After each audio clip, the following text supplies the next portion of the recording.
मित्रों, आज की कहानी बहुत ही ज्ञानवर्धक कहानी है। आज की कहानी में 4 बातें ऐसे सीखेंगे जिसे अपनाकर आप अपने जीवन में अपने परिवार के साथ सुखी जीवन बिता सकते हैं। और दोस्तों, आपके घर के दुख दरिद्रता, कोई भी बीमारी, कोई भी कष्ट है, वो दोस्तों क्षण भर में ख़त्म हो जाएगा। आज की कहानी है धन्ना जाट। धन्ना जाट कैसे बना धन्ना सेठ। दोस्तों, कैसे भगवान साक्षात उसके ऊपर प्रकट होते हैं और उसे उस नगर का बहुत बड़ा सेठ बना देते हैं, बहुत बड़ा अमीर बना देते हैं। तो दोस्तों, इस कहानी को आप बहुत ध्यान से सुनिएगा और अपने यार दोस्तों को ही सुनाइएगा, अपने परिवार के साथ सुनाइएगा। ऐसी कहानी यूट्यूब चैनल पर पहली बार इस चैनल पर आ रहा है। तो दोस्तों, चलिए कहानी को शुरू करते हैं। राधे राधे, जय श्री कृष्ण। दोस्तों, आप सभी सम्मानित मित्रों का हमारे इस कहानी के चैनल पर बहुत बहुत स्वागत व अभिनंदन है। दोस्तों, एक बार जब पंडित गांव में श्रीमद् भागवत गीता का पाठ पूरा कर रहे थे, वापस जा रहे थे, तब धन्ना भगत ने उनके पास उनके 5 पकड़ के लिए और कहा कि उनके पांव पकड़ करके और कहा कि पंडित जी, आपने कहा था कि जो ठाकुर जी की पूजा करता है वह इंसान है और जो नहीं करता है वह हैवान है। और आपने यह भी कहा था कि जो ठाकुर जी की पूजा करता है उसकी हर मनोकामना पूर्ण होती है। क्योंकि धन्ना भगत ने श्रीमद् भागवत गीता का सार बहुत ही प्यार से सुना और उनमें जो भगवान श्री कृष्ण की लीलाओं का जो वर्णन किया गया था उसके बारे में धन्ना जाट ने बहुत ही ध्यान से सुना था, एकदम ध्यान मग्न होकर के। उस समय उनकी आयु केवल 5 वर्ष की थी।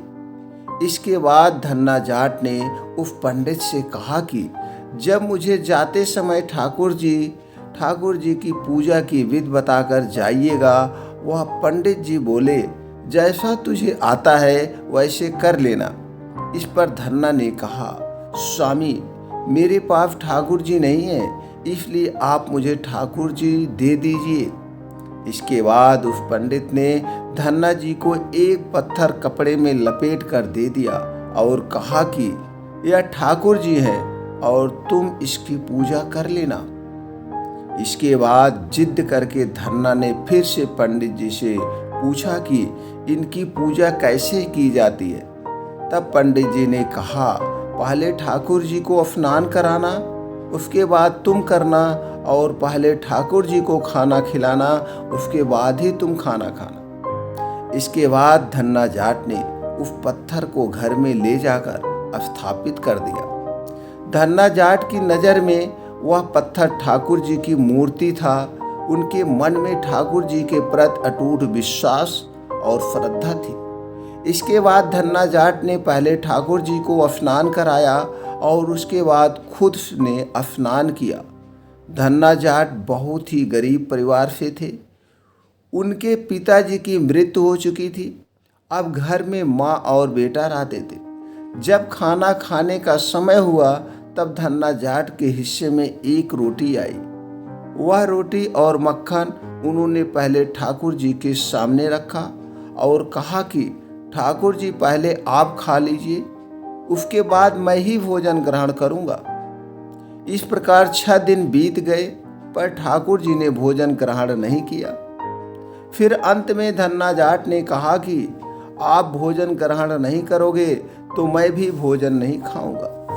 इसके बाद धन्ना जाट रोने लगा और ठाकुर जी से कहने लगा कि मैं गरीब हूँ, इसीलिए आप मेरी रोटी नहीं खा रहे हैं। मेरे पास सूखी रोटी है, इसलिए आप मेरी रोटी नहीं खा रहे हैं। हो वाह ठाकुर जी, वाह को उल्हाने देने लगा। धन्ना जाट ने ठाकुर जी से कहा कि आप मेरे कारण 6 दिन से भूखे प्यासे हो। इसके बाद धन्ना जाट ने कहा कि यदि तुम खाना खाने के लिए नहीं आओगे तो मैं मर जाऊंगा।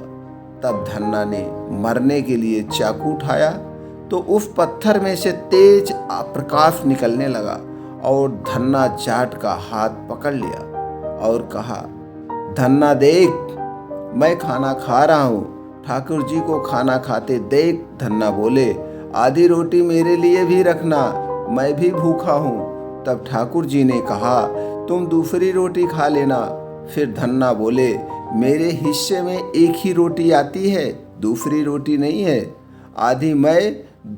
आधी मैं दूसरी रोटी खाऊंगा तो तू मेरी माँ की भूखी रह जाएगी। मेरे पास दो ही रोटी रहती, एक माँ खाती है और एक मैं खाता हूँ। अगर मैं दूसरी रोटी खा लूँगा तो मेरी माँ भूखी रह जाएगी। इसलिए एक ही रोटी है, आधी तुम खाओ ठाकुर, आधी मैं खाऊंगा। इसके बाद ठाकुर जी बोले, दूसरी रोटी क्यों नहीं बनाते? तब धन्ना जाट ने कहा कि हमारा छोटा सा खेत है, हम दूसरी रोटी कैसे बनाएं? फिर ठाकुर जी ने कहा, तुम दूसरों का खेत लेकर क्यों नहीं जोत लेते? फिर धन्ना ने कहा कि मैं अकेला हूँ, इसलिए थक जाता हूँ। यदि मुझे बिना पैसे का नौकर मिले तो मैं आधी रोटी खिलाकर उससे काम करा लूँ। इसके बाद ठाकुर जी ने धन्ना जाट के साथ साथी के रूप में काम करने लगे। जहाँ जहाँ ठाकुर जी के कदम पड़े वह धरती रिद्ध सिद्ध से भर गई। कुछ समय में धन्ना जाट बहुत कमाया और उसने धीरे धीरे खेत लेने शुरू कर दिए और वह एक दिन एक बड़ा जमींदार बन गया। धन्ना जाट के घर में दुधारू गाय और भैंस बंधी थी और सवारी करने के लिए घोड़ा था, लेकिन फिर भी धन्ना जाट के मन में बिल्कुल भी अभिमान नहीं था। 5 साल के बाद वह पंडित फिर से उस गांव में आया। उसे देखकर धन्ना जाट बोले, पंडित जी, आप जो ठाकुर जी देकर गए थे वह 6 दिन भूखा रहा और तुम्हारी चिंता में रोटी नहीं खाई। जब मैंने जिद की तब उन्होंने रोटी खा ली। पहले मैं गरीब था, लेकिन अब ठाकुर जी की कृपा है। उस पंडित ने धन्ना जाट की बात को अनदेखा कर दिया। इसके बाद धन्ना जाट ने उस पंडित से कहा कि आपको किसी भी चीज़ की ज़रूरत हो तो मुझसे ले लेना और आपको एक दिन मेरे घर पर भोजन करने के लिए आना होगा। जब पंडित जी ने आसपास के लोगों से धन्ना जाट के बारे में पूछा तो लोगों ने कहा कि धन्ना जाट अब बड़ा जमींदार बन गया है, उसके घर में कुछ चमत्कार हुआ है, वह कहता है कि भगवान उसका काम करते हैं। इसके बाद पंडित जी ने कहा, जो तुम्हारा काम करता है उस ठाकुर जी को मेरे पास लाना, फिर तेरे घर मैं चलूँगा। जब यह बात धन्ना जाट ने ठाकुर जी को बताई तो ठाकुर जी बोले, यदि तुम उस पंडित को लेकर आओगे तो मैं भाग जाऊँगा। ठाकुर जी उस पंडित के सामने नहीं आना चाहते थे क्योंकि उस पंडित का मन एकाग्र नहीं था। उस पंडित के मन में ताम्र प्रेम और उसका हृदय शुद्ध नहीं था। धन्ना जाट एक कोमल निर्मल स्वभाव के थे। उनके मन में कोई भी छल कपट नहीं था। किसी खेत में पैदावार कम होती या फसल की बीमारी ठीक नहीं होती तो धन्ना जाट भगत के खेत की मिट्टी ले जाकर डालने पर पैदावार अच्छी व बीमारी ठीक हो जाती है। एक बार सबके खेतों में गेहूं पैदा हुआ और धन्ना जाट के खेत में तांबे पैदा हुए। जब धन्ना खेत में तांबों को ढेर लगा तो वहाँ के जमींदार ने लाटा लिया और फिर छोड़ दिया। तो धन्ना जाट ने कहा, मैं बिना लाटा दिए नहीं ले जाऊंगा।